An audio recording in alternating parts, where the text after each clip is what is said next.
IPL 69th match Punjab Kings versus Mumbai Indians మధ్య జరిగింది. ఈ మ్యాచ్‌లో పంజాబ్ కింగ్స్ 7 వికెట్ల తేడాతో గెలిచారు. పంజాబ్ కింగ్స్ టాస్ గెలిచి బౌలింగ్ ఎంచుకున్న ముంబై ఇండియన్స్ ముందుగా బ్యాటింగ్ చేసింది. ముంబై ఇండియన్స్ 20 ఓవర్లకి 7 వికెట్ల నష్టానికి 184 పరుగులు చేశారు. ముంబై ఇండియన్స్ బ్యాటింగ్‌లో సూర్యకుమార్ యాదవ్ 57 పరుగులు, రియాన్ రికాల్టన్ 27 పరుగులు, హార్దిక్ పాండ్యా 26 పరుగులు చేశాడు.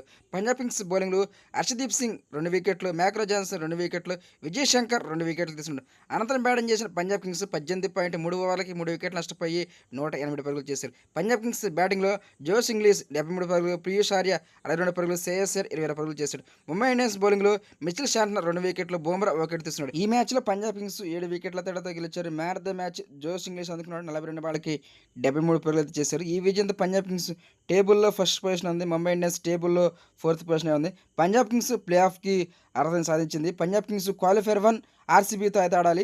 పంజాబ్ కింగ్స్ 14 సంవత్సరాల తర్వాత ప్లే ఆఫ్‌కి అయితే వచ్చింది. మరి ఈసారి ఎలాగైనా పంజాబ్ కింగ్స్ కప్పు కొట్టాలని చెప్పి చూస్తుంది. ఇంతవరకు పంజాబ్ కింగ్స్‌కి కప్ అనేది లేదు. చూడాలి ఈసారి జరిగే క్వాలిఫైర్ 1లో గెలిచి ఫైనల్‌కి వెళ్తుందో లేదో. Please friends subscribe and please support me. Thank you.